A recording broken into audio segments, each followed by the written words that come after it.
अस्सलाम वालेकुम जी दोस्तों, कैसे हैं? उम्मीद करता हूँ सब खैरियत से होंगे। Welcome to my YouTube channel. और आज मैंने जिस गेस्ट को इनवाइट किया है वो ऑलरेडी कॉमनवेल्थ शेयर स्कॉलरशिप के ऊपर हैं। और आजकल Commonwealth share scholarship already open हो गई हैं। 15 दिसंबर डेडलाइन है। तो ऑलरेडी मैंने कुछ वीडियोस भी इसके ऊपर बना दी हैं। आप उस वहाँ मेरे यूट्यूब चैनल पे जाके भी उससे हेल्प ले सकते हैं। लेकिन आज एक जिस इस पॉडकास्ट का ऑब्जेक्टिव है कि जो जिन लोगों ने ऑलरेडी स्कॉलरशिप को विन किया है, तो उनसे बात की जाए और उनसे टिप्स ली जाएँ कि हम स्कॉलरशिप को कैसे विन कर सकते हैं। अस्सलाम वालेकुम अनम। वालेकुम अस्सलाम डॉक्टर वकास। जी, अनम कैसी हैं? अल्हम्दुलिल्लाह मैं ठीक। आप सुनाएं, आप कैसे हैं? बहुत बहुत शुक्रिया मुझे इनवाइट करने के लिए अपने चैनल पे। जी, अल्हम्दुलिल्लाह सब खैरियत है। थैंक यू सो मच, आपने टाइम निकाला। और आई नो कि आपका बहुत बिज़ी टाइम चल रहा है और एग्ज़ाम है, यहाँ यूके में आपके एग्ज़ाम भी चल रहे हैं। जी तो इट्स शॉर्ट टाइम और बहुत से स्टूडेंट्स कमेंट्स कर रहे थे कि उनको हेल्प चाहिए ये शेयर स्कॉलरशिप के ऊपर। तो thank you so much for your time. और मैं आपसे बल्कि क्वेश्चन ही क्विकली स्टार्ट करता हूँ कि आपका कैसा एक्सपीरियंस रहा कॉमनवेल्थ शेयर स्कॉलरशिप के ऊपर, और आपका कैसा जर्नी है कि कहाँ से आपने स्टार्ट किया और कैसे आपके माइंड में आया या कैसे आपने स्कॉलरशिप के बारे में सर्च किया? तो प्लीज़ एक जनरल सा ओवरव्यू दें और उसके बाद फिर मेरे कुछ क्वेश्चंस भी होंगे फर्दर, तो वो मैं आपको वन बाय वन क्वेश्चंस करूँगा। जी, एक्चुअली मैं अपना थोड़ा सा स्टडी बैकग्राउंड आपको बता देती हूँ। मैंने मास्टर्स किया था पाकिस्तान से इंटरनेशनल रिलेशंस में। Then I applied for the Commonwealth shared scholarship, जिसके बारे में मुझे यूट्यूब, फेसबुक, इन सब सोशल मीडिया प्लेटफॉर्म से ही पता चला था। Then I applied for the same course to study in the UK on the scholarship. Then उसके बाद जब मुझे स्कॉलरशिप मिल गई and I moved here in September. और ये मेरी 1 ईयर की स्कॉलरशिप है। I am doing masters which is equivalent to MPhil in my country. And it is a very good experience to have this scholarship because आपको एक life changing opportunity है ये आपके लिए। तो आई वुड रिकमेंड के apply करें यहाँ पे जो एप्लीकेंट्स हैं। और ये it is not a hard process to apply in this scholarship, it is very easy. Just आपको जो है सही सवाल के सही जवाब मालूम हो तो आप ये कर सकते हैं। तो ये स्कॉलरशिप काफ़ी कॉम्पिटिटिव होता है या लाइक अगर जिस तरह एक जनरल कॉमन स्कॉलरशिप होता है पाकिस्तान के अंदर जिसमें एचईसी भी इन्वॉल्व होती है, एचईसी टेस्ट कंडक्ट करवाती है, कुछ सम टाइम इंटरव्यू भी होते हैं, तो वो काफ़ी कॉम्पिटिटिव होता है और बहुत से स्टूडेंट्स उसके ऊपर अप्लाई कर रहे होते हैं। तो ये भी ऐसे ही है या इसका थोड़ा-सा है कि ये ईज़ी है या इसमें कोई टेस्ट या इंटरव्यू नहीं होता जिसकी वजह से इसके इसमें चांसेस ज़्यादा हैं? थोड़ी कॉम्पिटिटिव है। मैंने इसमें अपना 1 मंथ लगाया था पूरा हर चीज़ एप्लीकेशन प्रिपेयर करने में, क्योंकि आपकी यहाँ पे 2 एप्लीकेशन जाती है। एक कॉमनवेल्थ की अलग एप्लीकेशन जाएगी और यूनिवर्सिटी में आप जिसमें भी अप्लाई करो, जितनी यूनिवर्सिटीज़ में आप अप्लाई करोगे उसमें सबकी एप्लीकेशन यूनिवर्सिटी में अलग जाएंगी। So it is very hard to prepare every application. Commonwealth की जो एप्लीकेशन जाती है तो वो ऐसी होगी कि आपकी तमाम कोर्स आप जो लोगे ऑप्ट करोगे, अपनी फील्ड से रिलेटेड कोर्स ऑप्ट करोगे, तो इस तरह होना चाहिए कि आपकी यूनिवर्सिटी में भी एप्लीकेबल हो वो और आपकी कॉमनवेल्थ में भी एप्लीकेबल हो आपकी एप्लीकेशन, जो आपको मटेरियल कंटेंट होगा आपकी एप्लीकेशन का। एंड सेकंड थिंग कि इसमें भी आपका इंटरव्यू होता है। आपकी यूनिवर्सिटी इंटरव्यू लेती है, आपके इंग्लिश टेस्ट की रिक्वायरमेंट होती है यूनिवर्सिटी की तरफ से। कॉमनवेल्थ में कोई इंग्लिश टेस्ट की रिक्वायरमेंट नहीं है। और आपका यहाँ पे जो वीज़ा आपको देती है गवर्नमेंट यूके की, वो भी आपका इंटरव्यू लेते हैं। टेस्ट नहीं होता जैसे एचईसी में होता है, बस वो इंग्लिश टेस्ट आपका रिक्वायर्ड होता है। इंग्लिश टेस्ट अगर अभी नहीं है इन केस, क्योंकि अभी 15 दिसंबर डेडलाइन है, बहुत ही शॉर्ट टाइम है और स्टूडेंट्स के पास इंग्लिश टेस्ट नहीं है, तो उस केस में भी आप मोटिवेट करती हैं कि उनको अप्लाई करना चाहिए? और क्योंकि कॉमनवेल्थ की ये कंडीशन नहीं है और इवन यूनिवर्सिटी भी आपको कंडीशनल लेटर दे देती है, तो लेटर आप अनकंडीशनल लेने के लिए आपको इंग्लिश चाहिए होगा। एट दिस स्टेज आप सुजेस्ट करती हैं कि विदाउट आइट्स जो जिन्होंने जिनके पास नहीं है वो भी अप्लाई करें? बिल्कुल, इसमें आपको अभी टेस्ट के लिए सर्टिफिकेट उसका सबमिट करवाना लाजमी नहीं है, आप अभी अप्लाई कर सकते हैं। और वो यूनिवर्सिटी टू यूनिवर्सिटी वेरी करता है कि वो कौन सी यूनिवर्सिटी कौन सा टेस्ट रिक्वायर करती है। आइल्स तो सब पे चल जाएगा, लेकिन कुछ यूनिवर्सिटीज़ हैं वो पीटीई और ड्यूलिंगो भी जो है एक्सेप्ट कर लेती हैं।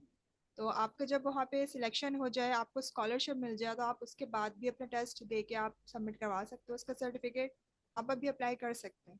तो इसके लिए कोई एप्लीकेशन फ़ी भी होती है? अगर आपने कुछ यूनिवर्सिटीज़ टारगेट की हैं, 2-3 यूनिवर्सिटीज़, तो आप को लगता है कि उसकी कोई फ़ी होती है या कॉमनवेल्थ में एप्लीकेशन की कोई फ़ी है?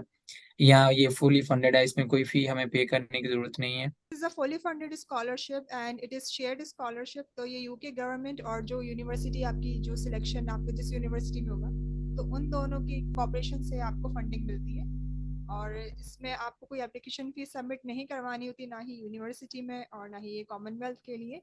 जस्ट आपको डॉक्यूमेंटेशन आपकी पूरी होनी चाहिए, और आपकी अगर डिग्री भी लास्ट जो आपने अपनी डिग्री कंप्लीट की है, अगर आपकी डिग्री उसमें नहीं मिली है, तो आप वो अभी भी आप अप्लाई कर सकते हो।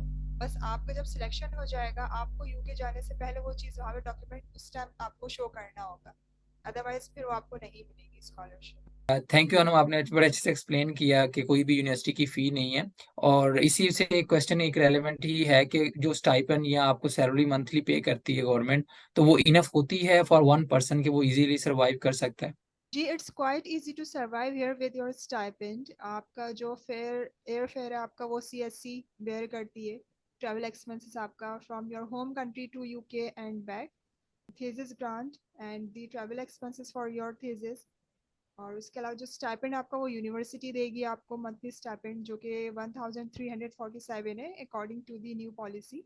वार्म क्लोथिंग का अलाउंस भी वो यूनिवर्सिटी की आपको प्रोवाइड करेगी। अच्छा, यहाँ पे एक स्कॉलरशिप में एक टीबी टेस्ट भी रिक्वायर्ड होता है, जो आप अपने कंट्री से, होम कंट्री से आप दे के आप उसका सर्टिफिकेट पहले ही सबमिट करवाएंगे जब आपको स्कॉलरशिप मिल जाएगी। और उसके जो रिम्बर्समेंट है वो आपको फिर बाद में कॉमनवेल्थ कर देगा जब आप यूके आ जाएंगे। वाह जबरदस्त, यानी ये फुली फंडेड है, आपको कुछ ही नहीं पे करना, जस्ट सिंपली आपने अपनी एप्लीकेशन के ऊपर फोकस करना है। तो अब हम एप्लीकेशंस के ऊपर आते हैं। तो एप्लीकेशन में आप क्या सजेस्ट करती हैं, कौन सी इंपॉर्टेंट चीज़ें हैं जो कैंडिडेट्स को माइंड में रखनी चाहिए या कैंडिडेट्स को ज़रूर करनी चाहिए, कि जिसकी वजह से उनके जो चांसेस हैं वो बढ़ सकें स्कॉलरशिप को विन करने के लिए? जी, एज आई सेड अर्लियर, इसमें आपकी एप्लीकेशन दो हो जाएंगी। तो आपको ये ध्यान रखना होगा कि आप जिस भी यूनिवर्सिटी में अप्लाई कर रहे हैं, वो आपको वो कंटेंट और आपका वो आइडिया सेम हो सीएससी की एप्लीकेशन से। अगर आपने उसमें थोड़ी सी भी डिफरेंट बात कर दी, तो चांसेस आपके रिजेक्शन के ज़्यादा हो जाएंगे। क्योंकि आप जो स्टडी करने चाह रहे हो, आपका एक आइडिया प्रॉपर होना चाहिए, और उसको आपको जो है तमाम यूनिवर्सिटीज़ के कोर्सेज से रेलेवेंट करके ही उसमें पुट करना होगा।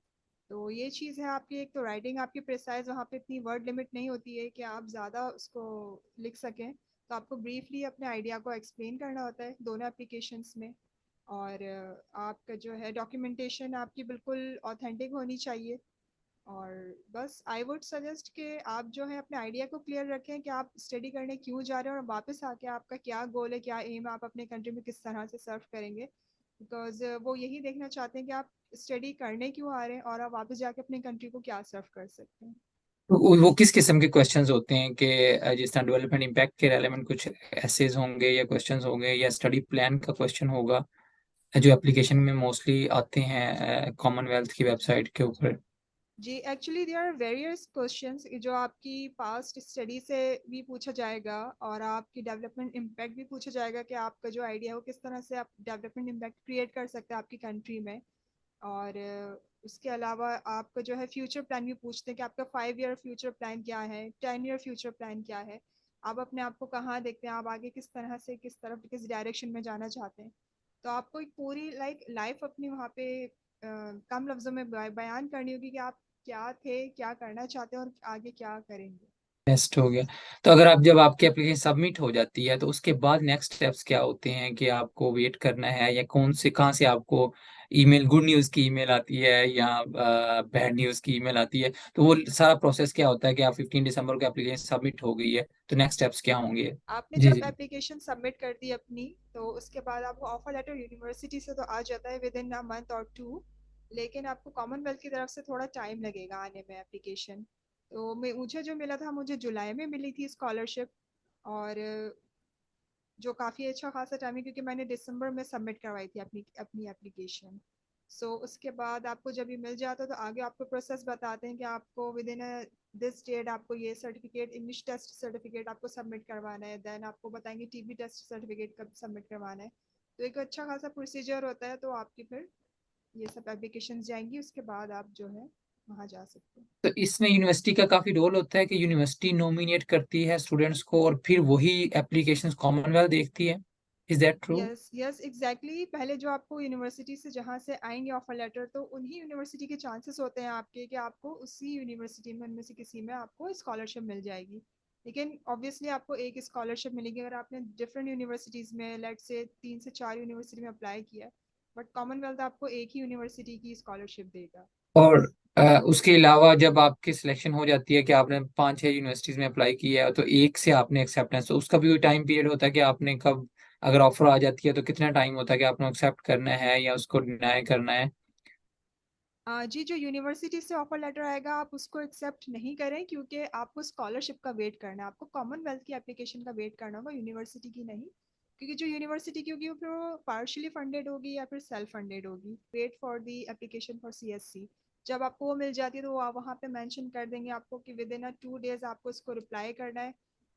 एक पीडीएफ आपको देंगे, आपको उसको प्रिंट आउट करके, उसको फिल करके, अपना सिग्नेचर करके, फिर उसको स्कैन करके वहाँ पे सबमिट करवाना होगा। दैट्स दी लाइक प्रूफ कि आपने वो एक्सेप्ट कर लिया है। देन उसके बाद आपका जो है ऑफिशियली प्रोसीजर स्टार्ट हो जाएगा, आपकी डॉक्यूमेंटेशन का, final documentation. Perfect perfect, thank you so much madam, बहुत आपने अच्छे से एक्सप्लेन कर दिया कंप्लीट स्टोरी को। और अब मैं कुछ थोड़े से आपसे पर्सनल क्वेश्चंस भी पूछना चाह रहा हूँ कि आपका पर्सनल एक्सपीरियंस कैसे रहा यहाँ आके। आपको 2-3 महीने हुए हैं यूके में आए हुए, तो आपको कैसा फील हो रहा है? और कैसा आप इसको अगर पाकिस्तान से कंपेयर करें तो कैसा आपका एक्सपीरियंस है फर्स्ट 2 मंथ का यूके के अंदर? It is a quite good experience because पढ़ाई यहाँ की बहुत अलग है, डिफरेंट है, अच्छी है, बहुत एडवांस स्टडीज़ है यहाँ पे। और I am enjoying a lot. और यहाँ पे न्यू आइडियाज़ मुझे, यहाँ पे डिफरेंट कंट्रीज से लोग आए हुए हैं जिनके मैं आइडियाज़ सुनती हूँ, देखती हूँ।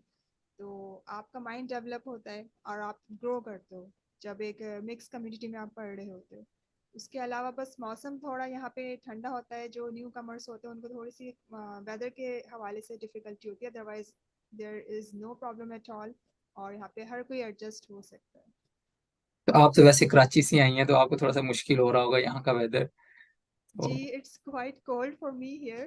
जी, जी। Now I am adapted the weather. आप जो अपने फोकस करें स्टडीज पे तो फिर आप सब कुछ भूल जाते हैं, आप वेदर भी फिर एक्सेप्ट कर लेते हैं।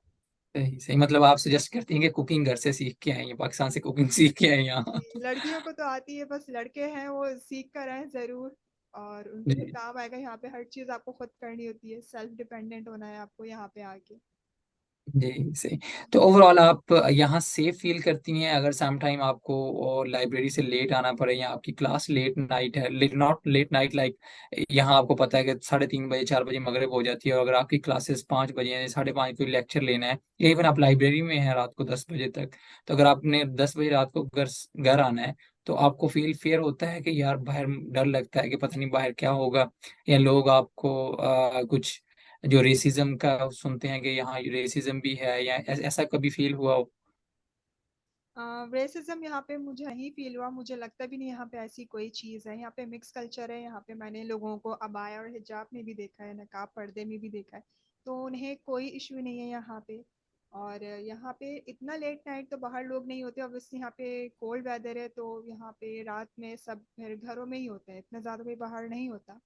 बट ये है कि यहाँ पे कोई इशू नहीं किसी भी किस्म का, और यू आर सेफ हेयर। आपके यहाँ पे बहुत ज़्यादा हेल्प की जाती है। आप अगर किसी से कुछ हेल्प लेते हैं या कुछ पूछते हैं, they will guide you properly, और आपको मिसगाइड नहीं किया जाता और ना ही आपको किसी चीज़ का यहाँ पे थ्रेट होता है। All right all right. और thank you again, thank you so much. और लास्ट में अगर आप कुछ टिप्स अगेन जो हमारे मेन ऑडियंस हैं शेयर स्कॉलरशिप के, उनके लिए लास्ट में कुछ आप टिप्स या एडवाइस देना चाहें? आई वुड से कि आप अपनी एप्लीकेशन पे अभी से काम कर दें और उसको चेक करवाते रहें जो कॉमनवेल्थ शेयर्ड स्कॉलरशिप रह चुके हैं। और मैं भी आप लोगों को गाइड कर सकती हूँ, और इस बारे में आप लोग उनसे ही ज़्यादा कंसल्ट करें तो ज़्यादा बेहतर होगा, क्योंकि मिस गाइड होने से बेहतर है आप एक प्रॉपर बंदे से आप पूछ लें। पहले अपने आइडियाज़ के बारे में डिस्कस कर लें, अपने प्रोफेसर से डिस्कस कर लें कि हम ये इस थीम पे काम करना चाहते हैं, हम इस तरह लेकर जाना चाहते हैं। उसके अलावा मैं बोलूँगी लड़कियों के लिए स्पेशली ये मैसेज दूंगी कि आप भी अप्लाई करें। और it is good to study abroad, और आपका एक्सपोजर आपको मिलता है। और पेरेंट्स के लिए मेरा मैसेज है कि ऐसी कोई बात नहीं है डरने वाली, तो आप इनक्रेज करें अपने बच्चों को कि वो पढ़ें, आप बाहर भेजें उन्हें पढ़ने के लिए। because they are the future of the country. Thank you so much. आपने बहुत ये पॉइंट भी बड़ा हाईलाइट किया है कि हमारी सोसाइटी में ये बहुत इश्यूज है स्पेशली गर्ल्स के लिए कि उनको बाहर नहीं भेजते, या अगर वो स्कॉलरशिप विन भी कर लेती हैं तो बहुत मुश्किल होता है पेरेंट्स को रेडी करना, कि शायद वो समझते हैं कि पाकिस्तान एक मुस्लिम कंट्री है तो शायद यहाँ हम सेफ हैं। हालांकि यहाँ जैसे ही आप यूके में हैं, तो मैं लास्ट 4 ईयर से रह रहा हूँ और कभी मुझे ऐसा फील नहीं हुआ कि चाहे मेरी फैमिली है, वाइफ भी है, तो वो भी अगर रात को 10 बजे आ रही होती है तो वो सेफ फील करती है। उसको कभी ये नहीं जरूरत कि मेरा भाई या मेरा हस्बैंड मुझे लेने आ रहा है या मेरा फादर मुझे लेने आए। तो ऐसा ये समटाइम पाकिस्तान में आपको लगता है कि पाकिस्तान में सेफ नहीं होते, तो नो डाउट वहाँ का इन्वायरमेंट और है। और यहाँ हर जो जितनी भी फैमिलीज, चाहे आप गर्ल्स हैं तो वो भी यहाँ सेफ हैं, बच्चे भी यहाँ सेफ हैं। तो उसके लिए आप को पेरेंट्स को वरीड होने का वरीड नहीं होना चाहिए, बल्कि बच्चों के ऊपर फुल कॉन्फिडेंस दें उनको, और उनको भेजें, यहाँ का इन्वायरमेंट सीखें और वो जाके अपने बैक होम कंट्री में ज़्यादा अच्छे तरीके से सर्व कर सकें, और उनको यहाँ बहुत ज़्यादा चांस मिलेगा बहुत चीज़ें सीखने के लिए। तो वन ऑफ द एग्जांपल हमारे सामने है मैडम अनम, जिन्होंने माशाल्लाह अंडर ग्रेजुएट पाकिस्तान से किया, 16 ईयर ऑफ एजुकेशन कंप्लीट की, और वो यहाँ मास्टर्स के लिए आई हैं। तो वो भी पाकिस्तान से आई हैं, तो माशाल्लाह उनका अपना बड़ा अच्छा एक्सपीरियंस रहा यहाँ का, और उन्होंने आपको अच्छे से गाइड भी किया है। लेकिन स्टिल अगर आपका कोई चीज़ आपके माइंड में क्लियर नहीं है, तो आप कमेंट्स कर सकते हैं इस वीडियो के ऊपर, या फिर मैं आपको अनम भी एक यूट्यूब चैनल रन कर रही हैं, उसमें वो डिफरेंट स्टूडेंट्स को गाइड करती हैं, स्पेशली गर्ल्स को गाइड करती हैं और मोटिवेट करती हैं, उनको हेल्प करती हैं कि कैसे आप एप्लीकेशन अपनी स्ट्रॉन्ग कर सकते हैं। तो आप उनके चैनल पे भी जाके चैनल को भी सब्सक्राइब करें, और अगर कोई स्पेसिफिक क्वेश्चन है तो आप डायरेक्टली उनसे भी क्वेश्चन कर सकते हैं। Thank you so much for watching my video, और अगर आपने अभी तक चैनल को सब्सक्राइब नहीं किया तो प्लीज़ चैनल को सब्सक्राइब कर लें और उन दोस्तों के साथ शेयर करें जो स्कॉलरशिप सर्च कर रहे हैं। मिलते हैं नेक्स्ट वीडियो में।